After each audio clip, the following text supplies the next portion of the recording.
नमस्कार, आप देख रहे हैं news nation voice. Bilthara road Ballia. पूर्व विधायक जयप्रकाश अंचल ने कहा कि हमारे पिता पूर्व मंत्री स्वर्गीय शारदानंद अंचल ने जीवन पर्यंत क्षेत्र के विकास और जनता के सम्मान के लिए लड़ते रहे और इस क्षेत्र में तहसील, डिपो, अस्पताल खुलवाने के साथ ही शिक्षा के क्षेत्र में अलख जगाने का काम भी किया। आज उन्हीं के पद चिन्हों पर चलकर जनता के सम्मान के साथ क्षेत्र का विकास कार्य उनके नाती ब्लॉक प्रमुख विनय प्रकाश अंचल कर रहे हैं।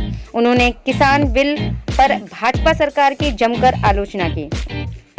पूर्व विधायक अंचल शुक्रवार को ब्लॉक सीरिया में चतुर्थ राज्य वित्तीय योजना 2021 के अंतर्गत विकास खंड सीरिया में कार्यालय भवन की मरम्मत, रंगाई पुताई का उद्घाटन, 15वां वित्त योजना 2021 का अंतर्गत सामुदायिक शौचालय का लोकार्पण, चतुर्थ राज्य वित्तीय योजना 2021 के अंतर्गत बीडीओ आवास का बाउंड्री वॉल के निर्माण व बीडीओ आवास की मरम्मत व रंगाई पुताई कार्य का उद्घाटन करने के बाद बतौर मुख्य अतिथि फीता काटकर उद्घाटन करने के बाद बोल रहे थे। वहीं ब्लॉक प्रमुख विनय प्रकाश अंचल ने कहा कि क्षेत्र का विकास करना हमारा प्रमुख उद्देश्य है। क्षेत्र का विकास करना हमारी पहली प्राथमिकता रही है। क्षेत्र पंचायत सदस्यों ने विकास कार्य कराने में कदम से कदम मिलाकर चलने का काम किया है। उन्होंने कहा कि क्षेत्र पंचायत सदस्यों के मान सम्मान के लिए मैं संकल्पित हूँ। बलिया से शबीर अहमद की रिपोर्ट। लाठियां मार मार करके आधी रात को उसके शरीर से चादर कंबल छीना गया है और उन्हें अपराधी घोषित किया गया है। उन लोगों के ऊपर राष्ट्रद्रोह का मुकदमा लगाया जा रहा है। इतना आपके देश का किसान इतना देशद्रोही हो गया, इतना उससे तुम्हारा नफरत हो गया। वो अपना खून पसीना गर्मी कड़ाके की ठंड में मिला करके तुम्हारे देश के रीढ़ को मजबूत करने का काम करता है। ये किसान अपने खेत में फसल पैदा करके जहां अपने परिवार का भरण पोषण करने का काम करता है, वही दूसरे का भी पेट पालने का काम करता है। वो पशु पक्षी सबको भोजन देने का काम करता है। वो धरती का भगवान आज इस तरह से इस सरकार के आंखों में खटक रहा है कि सबसे बड़ा दुश्मन अगर भारत का कोई हो तो इस सरकार के निगाह में किसान हो गया है। शर्म आनी चाहिए उन भारतीय जनता पार्टी के लोगों को कि तुम धर्म की राजनीति करते हो, जात की राजनीति करते हो, भारत पाकिस्तान की राजनीति करते हो और तुम्हारे देश का करोड़ों करोड़ों किसान आज दिल्ली बॉर्डर पर जाकर के अपने को अनाथ महसूस कर रहा है। उसके लिए कोई सरकार नहीं है, कोई उसका मुखिया नहीं है, कोई उसका मालिक नहीं है। मैं बधाई देना चाहता हूं अपने नेता अखिलेश यादव को कि उन्होंने किसान नेताओं से बात नहीं किया और हर तरह से समाजवादी पार्टी उन किसान नौजवानों के साथ अपने को जोड़ करके खड़ा करने का प्रयास किया है। हमने किसानों के हित में कई आंदोलन चलाए, सैकड़ों ट्रैक्टरों का काफिला यहाँ भी निकला, पूरे जनपद में निकला। हमने बैरिया में भी उसका नेतृत्व किया किसानों के सहयोग में। हम लोग चाहते हैं किसानों के ऊपर जो गलत कानून बना करके किसानों की जमीन को लूटना चाहती है, ये सरकार उद्योगपतियों के हाथों लुटवाना चाहती है, उस कानून को वापस लिया जाए। जो कॉन्ट्रैक्ट खेती की बात हो रही है उसको खत्म किया जाए, इसलिए कि हमारे देश का किसान नौनिहाल है। उसे नहीं मालूम है कि दिल्ली की सरकार हमारे ऊपर किस तरह का कानून लाने का काम किया है। खेती आपके नाम पे है, सरकार आपको कानून बना रही है कि आपको विवश किया जाएगा। आप अपने खेत को बड़े बड़े उद्योगपतियों के हाथे बंधक रखिए, उसको पट्टे पे दीजिए 10 साल, 20 साल, 25 साल, 50 साल, 200 सालों के लिए आप उसे दीजिए उद्योगपतियों को पट्टे पर, और वो आपके खेत के लिए बीज का इंतजाम करेगा, खाद का इंतजाम करेगा।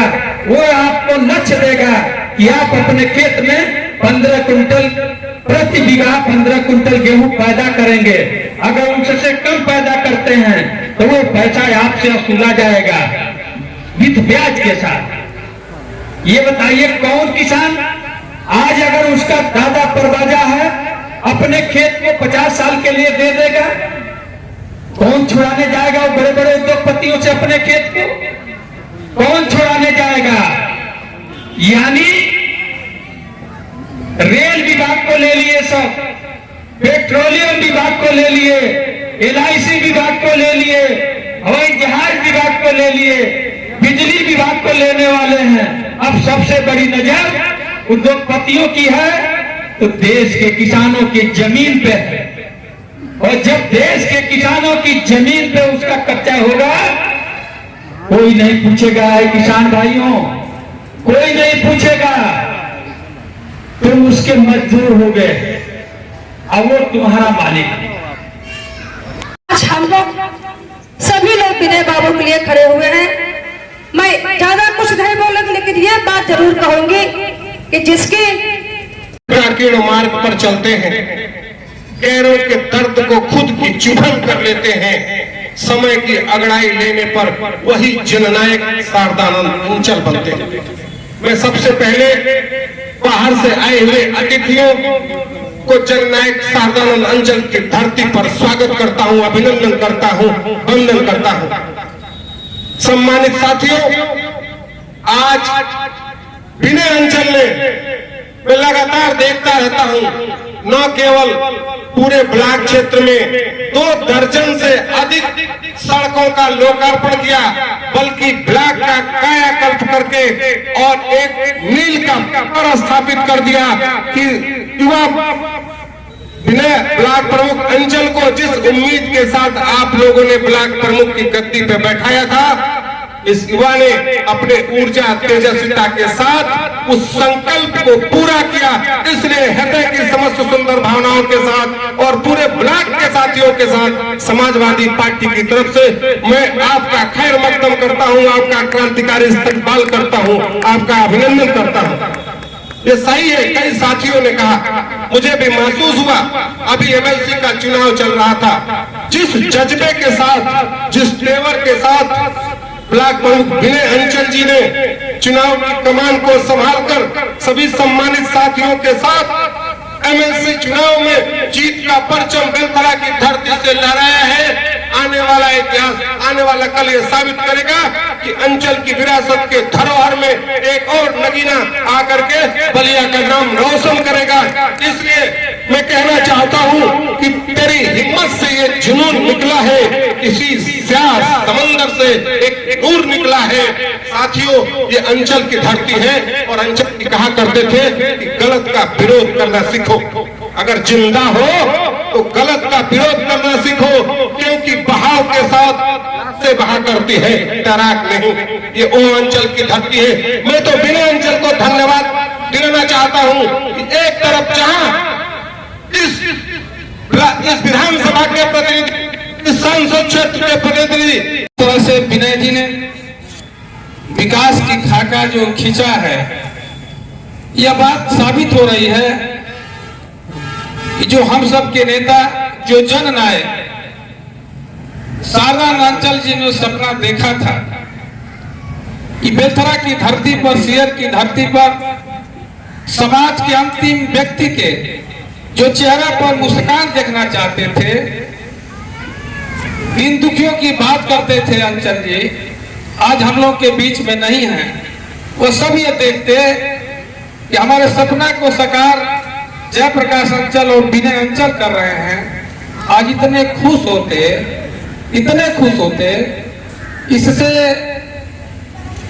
हम कितनी बात आपके बीच में कर सके, ये बहुत बड़ी बात। और भी जो स्कीमें चलती हैं, जैसे कि मनरेगा बहुत ही प्रमुख स्कीम है। मनरेगा के तहत हमारे ब्लॉक में जो बाहर से लोग कोरोना की मार से यहाँ पर आए थे, उन लोग का जॉब छीन लिया गया था। हमारा मनरेगा उन लोगों को उनकी गरिमा दिलवाए, क्योंकि किसी को पैसे अगर दिए जाते हैं तो बिना कार्य के अगर पैसे दिए जाते हैं तो वो ना ही उस चीज की महत्व समझता है और ना ही उसको ढंग से प्रयोग करने की इच्छा रखता है। और जो चीज उसकी मेहनत से कमाई जाती है उसको इसका महत्व भी पता होता है और उसकी गरिमा भी उसमें होती है। मनरेगा में इसी क्रम में रखते हुए बाहर से जो भी मजदूर आएंगे एवं यहाँ के जो भी गरीब मजदूर हैं सभी को उनके मजदूरी के माध्यम से उनकी गरिमा देने की कोशिश की है। और जो भी यहाँ पर गरीब किसान हैं उनको इंडिविजुअल बेनिफिट्स के तौर पे पशुवाड़ा भी दिया जा रहा है। हमारे ब्लॉक में पूरे जिले में सबसे ज्यादा पशुवाड़े दिए गए हैं। बाकी पेंशन योजनाओं के बारे में आप लोगों को पता ही होगा। अत्यधिक हम प्रयास करते हैं कि यहाँ पर जो भी वृद्ध लोग हों, विधवा लोग हैं, महिलाएं हैं, जो लोग अपना जीवन यापन अच्छे से नहीं कर सकते हैं, उन लोग को पारदर्शी तौर पर हम यहाँ पर मैक्सिमम बेनिफिट प्रोवाइड कर सकें। सत श्री अकाल, आप देख रहे हैं न्यूज़ नेशन वॉइस। मैं हूं शब्बीर अहमद। आज यहाँ जो प्रोग्राम रखा गया उसमें शारदानंद अंचल, स्वर्गीय शारदानंद अंचल जी को याद किया, सबने उनकी जो है कार्यों को याद किया गया। समाज के सभी वर्गों के लिए और क्षेत्र के जो उन्होंने कार्य किया उसको सभी ने जो है सराहा। और यहाँ पे उनके पुत्र और पौत्र जो बलिया जिले के बलसाड़ तहसील सीयर ब्लॉक में आज जो लोकार्पण का कार्य हुआ है उस कार्य को संपन्न किए हैं। आइए उनसे बात करते हैं और इसके बारे में कुछ विस्तृत जानकारी लेने की कोशिश करते हैं। सीयर विकासखंड जनपद बलिया में क्षेत्र पंचायत के तहत ये जीर्ण शीर्ण विकास खंड मुख्य भवन का सौंदर्यीकरण और रंगाई पुताई जितना काम हुआ है। उसके बाद सामुदायिक स्वास्थ्य केंद्र बना है, सामुदायिक शौचालय और वीडियो आवास का बाउंड्री वाल से लेकर के उसका नवीनीकरण। जैसा कि सभी लोग जो है, सभी वक्ताओं ने किसानों के लिए जो है बातें की हैं, जबकि छब्बीस जहाँ जिले प्रभारी हैं उन्होंने किसानों के लिए जो है दलाल का सब प्रयोग किया। उन्होंने कहा कि वहाँ से खालिस्तान जिंदाबाद और पाकिस्तान जिंदाबाद किनारे लगते हैं। तो बताइए सर, जो है वो लोग तो किसान मानते ही नहीं है, आप क्या कहेंगे?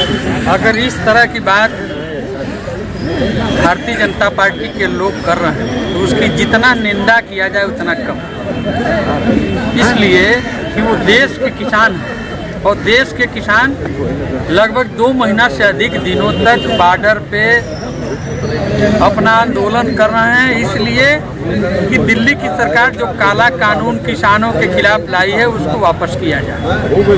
तो दिल्ली की सरकार की जिम्मेदारी थी कि किसानों से वार्ता करना और उस कानून में जो परिवर्तन करना है वो परिवर्तन करे या उसे वापस ले। लेकिन जिस तरह से एक तो किसानों की बात नहीं सुनी जा रही है और दूसरे उन किसानों को खालिस्तानी से लेकर के आतंकवादी तक टुकड़े टुकड़े गैंग ना मालूम क्या क्या आरोप लगाया गया, ये सरासर गलत है। और 26 जनवरी पर जो ध्वजारोहण की बात थी कि 26 जनवरी के दिन खालिस्तानी आकर के झंडा फहराया, तो ये हम लोग नहीं मानते। ये तो भारतीय जनता पार्टी की सोची समझी चाल थी। अब उनके लोग जो बड़े बड़े नेताओं के बीच में रहने वाले लोग थे वो लोग ये काम किए हैं। अब तो मीडिया के माध्यम से सामने भी आ गया है कि ध्वज फहराने वाला कौन था। वो प्रधानमंत्री जी के पास पाया गया, वो मुख्यमंत्री जी के पास पाया गया। ये सबसे बड़ा साजिश था कि इसी माध्यम से देश के किसानों को बदनाम किया जा सके, उनके ऊपर आरोप लगा करके बलपूर्वक प्रयोग करके उन्हें वहाँ से हटाया जा सके। ये दिल्ली की सरकार की एक सोची समझी रणनीति, हम लोग इसकी घोर निंदा करते हैं। जैसा कि समाजवादी पार्टी ने किसानों के लिए बहुत सारे जो है रैलियाँ, कई तरह के जो है धरना प्रदर्शन वगैरह किए, लेकिन पूरी तरह से किसानों के साथ नहीं जुड़ पा रही है। इसका क्या कारण है? आगे क्या हो करेगी समाजवादी पार्टी? देखिए, समाजवादी पार्टी जमीन पर उतर करके किसानों का हौसला बढ़ा रही है, किसानों के साथ खड़ी है। इसलिए कि जो दिल्ली में किसान बलिया का नहीं जा सकता है, तो हर तहसील मुख्यालय पर समाजवादी पार्टी के नेता कार्यकर्ता ट्रैक्टर जुलूस निकाल करके दिल्ली की सरकार को सचेत करने का काम किया है कि ये लड़ाई सिर्फ दिल्ली का नहीं बल्कि देश के कोने कोने में किसान और समाजवादी पार्टी का नेता, विभिन्न दलों के नेता सड़कों पे उतर करके उस काले कानून का विरोध कर रहे हैं और दिल्ली सरकार को उस पर पुनः विचार करना चाहिए, उस कानून में परिवर्तन करना चाहिए या उसे वापस लेना चाहिए। जी, यहाँ के मुख्य अतिथि और बलिया के पूर्व विधायक श्री जयप्रकाश अंचल जी को सुना। उन्होंने किसानों के मुद्दे पर पूरी तरह से जो साफ कर दी, समाजवादी पार्टी की स्थिति भी साफ कर दी और बताया कि जो है हम सभी जो है किसानों के साथ हैं और किसानों के लिए हमेशा जो है तैयार रहेंगे। न्यूज़ नेशन वाइज से शब्बीर अहमद।